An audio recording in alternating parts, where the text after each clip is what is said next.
டாக்டர்கிட்ட கூட்டிட்டு போயிருக்கேள். ஆட்டோக்கெல்லாம் வேற செலவு பண்ணியிருக்கேள். அந்த பணத்தையாவது வாங்கிட்டு போங்களே. அப்பா, அவருக்கு பணம் கொடுத்து அனுப்புங்கப்பா. என்கிட்ட ஏது காசு? என்கிட்ட சல்லி காசு கிடையாது. நீ தான் பாட்டு டியூஷன் எடுக்கிறியா, அதுல எக்கச்சக்கமா சேர்த்து வச்சிருப்பியா, அதுல இருந்து எடுத்து கூட போ. இட்ஸ் ஓகே, நான் வரேன்.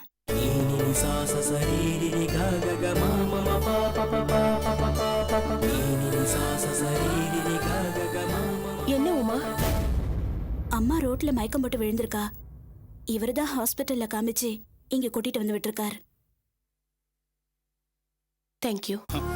பரவாயில்ல. ரொம்ப நல்ல மனுஷங்க.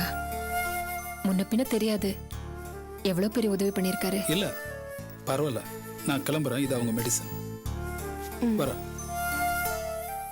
அவரோட கை காசு 200 ரூபாய் செலவு பண்ணி டாக்டர்கிட்ட காமிச்சு ஆட்டோ பிடிச்சு ஆத்துல கொண்டு வந்துட்டு இருக்காரு. அவரோட காசு எதுக்கு செலவழிக்கணும்? என் கையில பணம் இல்ல. அப்பாவை பணம் கொடுக்க சொன்னேன், இல்லைன்னு விட்டார்.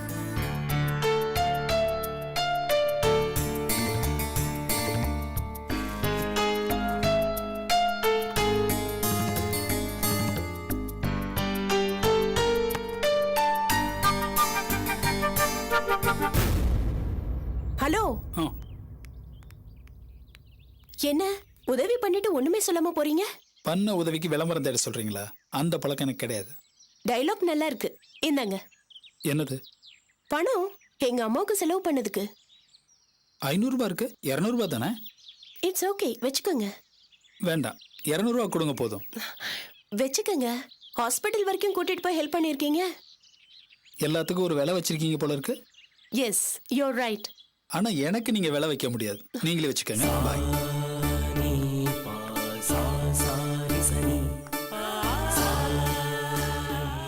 ஹலோ, நாம அடிக்கடி சந்திப்போம்னு நினைக்கிறேன். ஏன்னா நான் உங்ககிட்ட 200 ரூபாய் கடன் பட்டிருக்கேன்.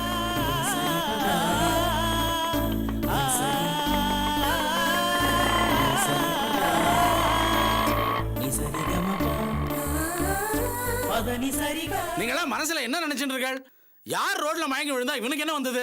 பேசாம ஒரு சோடா வாங்கி முகத்துல தெளிச்சு எழுந்து ஆத்துக்கு போங்கம்மான்னு அனுப்பி வைக்கிறத விட்டுட்டு 100-200 செலவு பண்ணி மெனக்கட்டு ஆட்டோ வச்சுன்னு ஆத்துல கொண்டு விட்டு போலன்னு எவன் கேட்டான்? என்னமோ பெருசா கொண்டு வந்து விட்டுட்டான்னு அவனுக்கு நீ வக்காலத்து வாங்குறியா? நீ ஏன் உன் புருஷன் வீட்டுக்கு போறதுக்கு வக்கு இல்லாம தானே 2 குழந்தைகளையும் வச்சுட்டு இந்த ஆத்துல பர்மனண்டா தங்கிட்டு இருக்க? அது உனக்கு ஞாபகத்துல இல்லையா? சபாஷ், ரொம்ப நல்லா இருக்குப்பா. அந்த கேடு கட்ட சம்பந்தத்தை தேடி கொடுத்ததே நீங்க தான். அத கம்ப்ளீட்டா மறந்துட்டீங்க போல் இருக்கு. என்னையே கேள்வி கேட்கறியா? சம்பாதிக்கிறேங்கிற திமிரா? நானும் சம்பாதிக்கிறேன்டி. என்னுடைய சுய சம்பாத்தியத்துல தான் இந்த வீடையே வாங்கியிருக்காது, தெரியுமா உனக்கு? மாசம் பிறந்தா கார் ஷெட்டு காரனும் எலக்ட்ரானிக்ஸ் காரனும் மாசம் 5ஆம் தேதியான சொலையா வாடகை எண்ணி கொண்டு வந்து வைக்கிறான், அது தெரியுமா உனக்கு? உட்கார்ந்த இடத்துல ராஜா மாதிரி சாப்பிட வேண்டி. அவ்வளவு சுயநல உள்ளவருக்கு எதுக்கு குடும்பம் குழந்தை எல்லாம்? எல்லாரையும் என்னைக்கும் அனுப்பிச்சு வச்சிருப்பேன். ஏன் நினைச்சா இன்னைக்கே எல்லாரையும் வெளியில அனுப்பிச்சிருவேன். ஏதோ போனா போறது இருந்துட்டு போட்டுமே அப்படின்னு விட்டு வச்சிருக்கேன், அதை புரிஞ்சுங்க. ரொம்ப சந்தோஷம். கட்டின பொண்டாட்டியையும் பெத்த பிள்ளைங்களையும் இறக்கப்பட்டு வீட்டுல வச்சிருக்கேன்னு சொல்ற முதல் ஆள் நீங்க தான். வாய மூடுறி. என்ன சொல்றதுக்கு உனக்கு என்னடி தகுதி இருக்கு? உன் அண்ணா இருக்கானே பெரியவன், அவன் வேலையில இருந்த நாளை விட வேலைக்கு போகாத நாள் தான் ஜாஸ்தி. சம்பாதிக்க தெரியாத துப்பு கட்ட ராஸ்கல் பொம்பளை மாதிரி பம்மின்னு தெரியறான். நீ ஆம்பளை மாதிரி அலையற. இதோ உங்க அக்கா புருஷனை வளைச்சு போட தெரியாம துப்பு இல்லாம 2 குழந்தைகளையும் வச்சுட்டு பர்மனண்டா இந்த ஆத்திலேயே தங்கிட்டு இருக்கா. இதோ நிக்கிறத கடைசியா எனக்குன்னு வந்து பிறந்தது பயந்தாங்குழி பொண்ணு. மொத்தத்துல இந்த ஆத்துல யாருமே சரியில்லை. இந்த லட்சணத்துல என்னையே கேள்வி மேல கேள்வி கேட்க ஆரம்பிச்சிட்டியா? இந்த பார், இந்த ஆத்துல இருக்க எல்லாருக்கும் சொல்லிக்கிறேன், யாராவது என்ன மீறி ஏதாவது பேசணும்னு நினைச்சேள் அப்புறம் இந்த ஆத்துல இருக்கிற அத்தனை பேரையும் ஒட்டுமொத்தமா வெளியில அனுப்பிச்சிருவேன். அதை புரிஞ்சுங்க எல்லாரும்.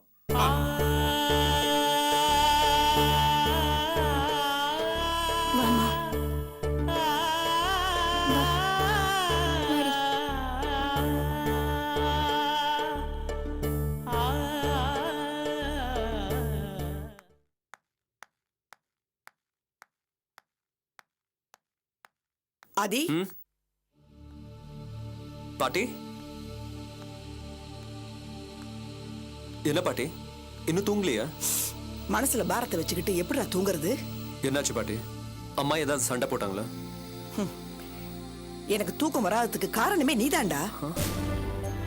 என்ன சொல்றீங்க? நீ இந்த வீட்டு முதல் வாரிசா பிறந்தப்போ நாங்கெல்லாம் ரொம்ப சந்தோஷப்பட்டோம் ஆதி. உங்க அம்மா மேல, என் மேல, உன் தங்கச்சி மேல நீ ரொம்ப பாசமா இருந்த. அதை பார்த்து நான் ரொம்ப பெருமைப்பட்டேன். நீ படிக்கும் போதும் சரி, பிசினஸ்ல கால் வச்ச போதும் சரி, உன் வயசு பசங்க மாதிரி பொண்ணுங்க பின்னாடி நீ சுத்தல. ரொம்ப அடக்கமான பையனா இருந்த. அதை பார்த்து நான் ரொம்ப கர்வப்பட்டேன் ஆதி. இப்போ எதுக்கு பாட்டி இதெல்லாம்? இவ்வளவு பெருமைக்கும் காரணமா இருந்த ஆதி இப்ப எங்கடா போயிட்ட? அம்மாவை, தங்கச்சிய, பாட்டிய மதிக்கிற நீ இப்ப ஏன்டா உன் பொண்டாட்டிய மதிக்க மாட்டேங்கிற? அவளை எனக்கு பிடிக்கல. ஹேய், பிடிக்கலன்னு சொல்லாத. அது போய் பிடிக்காம எப்படி அவளை லவ் பண்ண? அதெல்லாம் பழைய விஷயம் பாட்டி. ஏய், உலகத்துல பழைய விஷயம் புது விஷயம்னு எதுவுமே கிடையாதுடா. நினைச்ச போது காதலிக்க வேண்டியது, சட்டுன்னு அவளை கேட்டி விட வேண்டியது. ஏண்டா லவ்ங்கிறது என்ன ஹாபியாடா உங்களுக்குலாம்? சரிடா, உன் பொண்டாட்டிய உனக்கு பிடிக்க வேண்டாம். ஆனா உன் குழந்தையோட அம்மாவை உனக்கு எப்படிடா பிடிக்காம போகலாம்? என்னோட குழந்தைய அவ சுமக்குறா, அதனால அவளை தலையில தூக்கி வச்சு ஆட சொல்றீங்களா? இல்ல, அவளை நீ தலையில தூக்கி வச்சுக்கிட்டு ஆட வேண்டாம். அவ உன் பொண்டாட்டிங்கிற மரியாதையை மட்டும் கூடுறா. ஏதோ லக்கேஜ தூக்கி வண்டியில வைக்கிற மாதிரி அவளை பாம்பேக்கு போறேன்னு கூட்டிட்டு போனேன். சட்டுன்னு பாதியிலே திரும்பி வந்த. அவளுக்கு ஒரு அபிப்பிராயம், மனசு இருக்குங்கிற எப்படி அவங்களால புரிஞ்சுக்காம இருக்க முடியுது? சரி, உங்க அப்பா உங்க அம்மாவை மதிக்கலன்னா உனக்கு எவ்வளவு கோவம் வருது? நாளைக்கு உன் புள்ள பிறந்து வந்து எங்க அம்மாவை ஏன் மதிக்கல அப்படின்னு உன்னை பார்த்து கேட்டா நீ என்னடா பதில் சொல்லுவ? சொந்த பொண்டாட்டியை மதிக்க தெரியாதவோ அம்மா, பாட்டி, தங்கச்சின்னு மத்தவங்கள மதிச்சு என்னடா பிரயோஜனம்? ஏய், உஷா உன் பொண்டாட்டி, உன்னை நம்பி இந்த வீட்டுக்குள்ள வந்தவோ. அவளுக்காக ஸ்பெஷலா நீ எந்த சலுகையும் தர வேண்டாம். ஆனா ஒரு பொண்டாட்டிக்கு எந்த இடத்த கொடுப்பியோ அந்த இடத்த மட்டும் குடுறா போதும். அன்னைக்கு தான் நீ எனக்கு பேரனா பிறந்ததுக்கு நான் முழுசா சந்தோஷப்படுவேன். டேய், தயவு செஞ்சு எனக்காக இதை மட்டும் பண்ணுடா ப்ளீஸ்.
நான் உங்ககிட்ட கொஞ்சம் பேசணும்.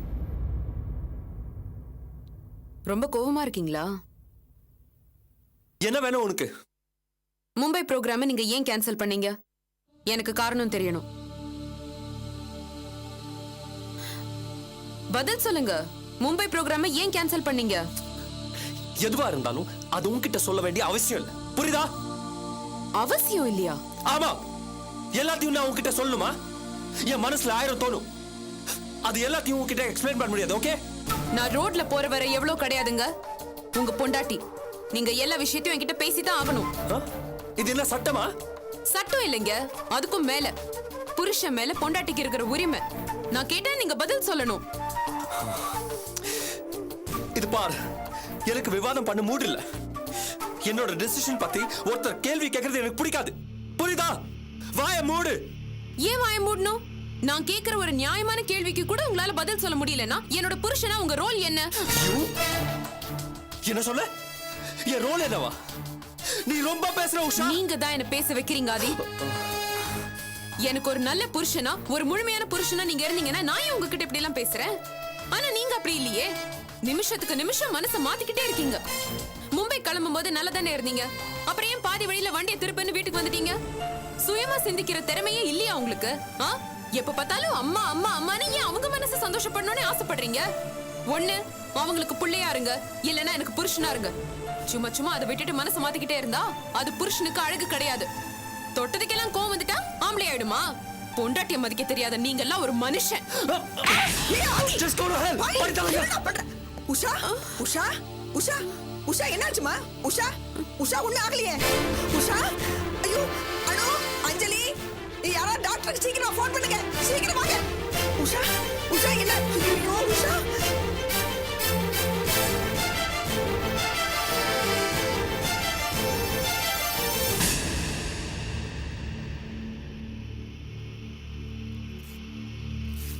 டாக்டர் டாக்டர் ஒன்றும் பயப்படுற மாதிரி இல்லையே.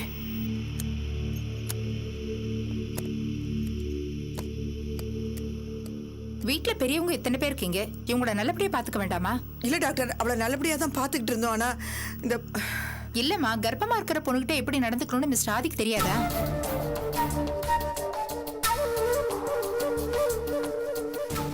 என்ன பேசாம இருக்கீங்க? டாக்டர், நான் உஷா கிட்ட பிரியமா அனுசரணையா தான் நடந்துக்கிறேன். நீங்க மட்டும் அப்படி நடந்துக்கிட்டா போதாதுமா. இந்த வீட்ல இருக்க எல்லாருமே அந்த மாதிரி அனுசரணையா நடந்துக்கணும். முக்கியமா மிஸ்டர் ஆதி இவங்க கிட்ட ரொம்ப அனுசரணையா நடந்துக்கணும். கர்ப்பமா இருக்கிற ஒரு பொண்ணு பஸ்ல வந்தா யாரோ ஒருத்தர் எழுந்த இடம் கொடுக்கறாங்க. அந்த மாதிரியான ஊர் நம்ம ஊரு. இவங்க உங்க மருமக, இவங்க கிட்ட நீங்க அக்கறை காட்ட வேண்டாம். இத பாருங்க, உங்க மருமக ரொம்ப வீக்கா இருக்காங்க. She's anaemic. நல்ல சத்துள்ள ஆகாரம் சாப்பிடணும். நான் கொடுக்கற மருந்து, டானிக் இதெல்லாம் கரெக்டா டயத்துக்கு சாப்பிடணும். இந்த பொண்ணு எந்த மாதிரி டயட் சாப்பிடுறா? தெரியல டாக்டர். என்ன மிஸ்ஸஸ் ஈஸ்வர் இவ்வளவு இர்ரெஸ்பான்சிபிளா பதில் சொல்றீங்க? அது வந்து சாரி, நீங்க என்ன காரணம் சொன்னாலும் அதை என்னால ஏத்துக்க முடியாது. இவங்க கிட்ட அக்கறை காட்ட வேண்டியது இந்த வீட்ல இருக்கிற எல்லாருடைய கடமை. குறைஞ்சபட்ச மனிதாபிமானம் இருக்கிற எல்லாரும் கண்டிப்பா இதை ஒத்துக்குவாங்க.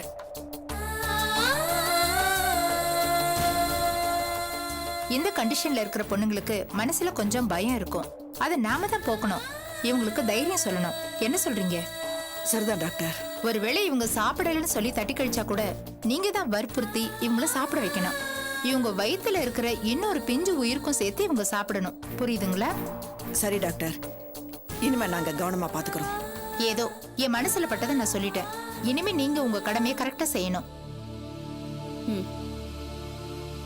ஆமா, மிஸ்டர் ஆதி எங்க? என் பையன் வீட்ல இல்ல, வெளியில போயிருக்கான். உடனே அவருக்கு ஃபோன் பண்ணி ஹாஸ்பிட்டல்ல வந்து என்ன பார்க்க சொல்லுங்க. நான் வரேன். நான் போய் ட்ராப் பண்றேன். என்னம்மா இதெல்லாம்?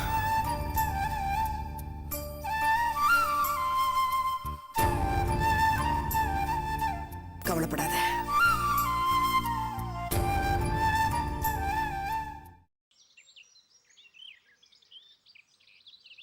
கங்கா, கங்கா, ஆ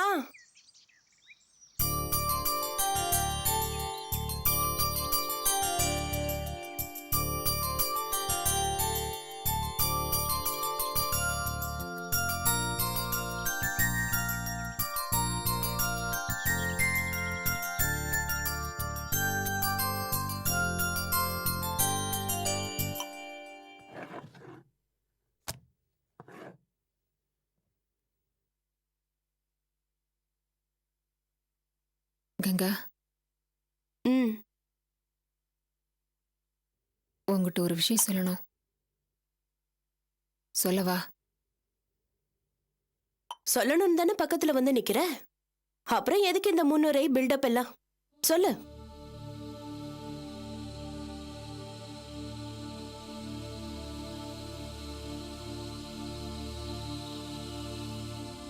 உமாவோட பொண்ணுக்கு 2வது முடி இறக்கணும். 2வது முடியா? வேண்டுதல் கங்கா. நிறைவேற்றலைன்னா தெய்வ குத்தாயிடும். அதான்.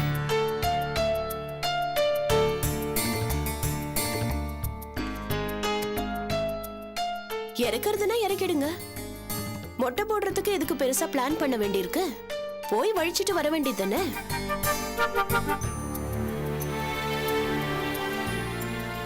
என்ன கேள்வி கேக்குற நீ? என்னமோ சலூன்ல ஆம்பளைங்க முடி வெட்ட போற மாதிரி ஈஸியா சொல்ற. இது அதை விட ஈஸிமா. ஹேர் கட் பண்றதை விட மொட்டை போடுறது ரொம்ப ஈஸி. கங்கா, திருப்பதிக்கு வேண்டுதல். அங்க போய் தான் முடி இறக்கணும். சுவாமி காரியத்துல அலட்சியமா இருக்க கூடாது. தாராளமா திருப்பதிக்கு போய் முடி இறக்கிட்டு லட்டு வாங்கிட்டு வாங்க. எனக்கு நோ அப்ஜெக்ஷன்.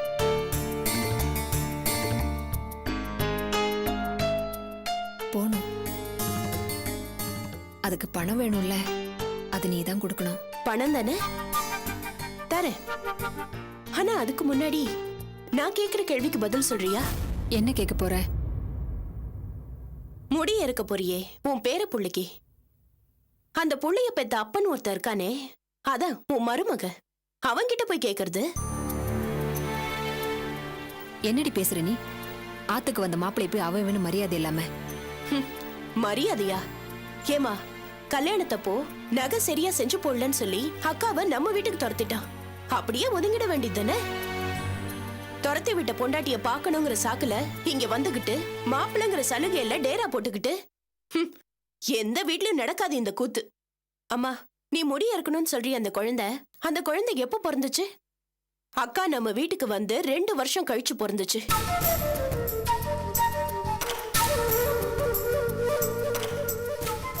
கங்கா, இப்ப இந்த பேச்செல்லாம் பேசி என்ன ஆக போகுது? தினம் தானே இத பேசினாலும் யாருக்கும் உரைக்கிற மாதிரி தெரியல. இந்த வீட்லயே கேம்ப் போட்டு குடும்பம் நடத்துறான் அந்த ஆளு. அவனுக்கு இவ புள்ளைய பெத்து கொடுக்கறா. நீ என்னடான்னா முடி இறக்கணுங்கிற. ஆனா யாராவது கேட்டா மட்டும் நகை சரியா போடல, வாழா வெட்டியா இந்த வீட்ல இருக்கான்னு கதை சொல்றீங்க. அது நிஜம் தாண்டி. அவர் சொல்றதுல நியாயம் இருக்கு. என்னது? அந்த ஆள் சொல்றதுல நியாயம் இருக்கா? பின்ன இல்லையா? உமாவோட கல்யாணத்தப்போ 12 பவுன் போடுறதா சொல்லியிருந்தோம். 7 பவுன் தான் நம்மளால போட முடிஞ்சது. நாம சொன்ன மாதிரி நடந்துக்கலையே. பின் எப்படி மாப்பிள்ளை மட்டும் தப்பு சொல்ல முடியும்? அவர் என்ன பண்ணுவார்?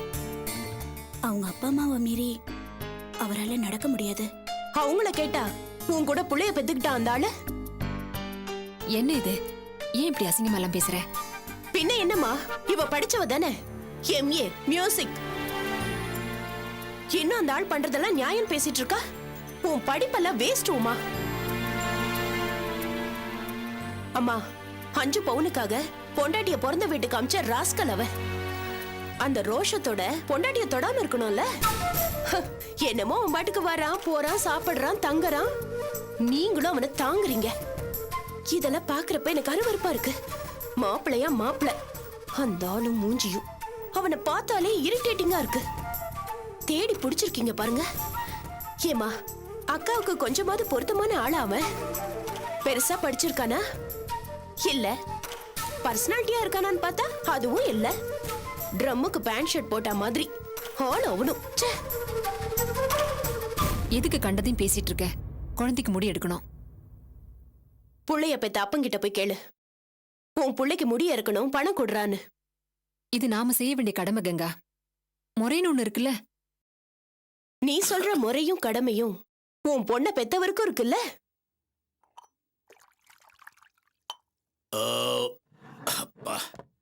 தைலா, பொங்கல் சாப்பிட்டது ஒரே மந்தமா இருக்கு. காப்பி எடுத்துட்டு ஹாலுக்கு வா.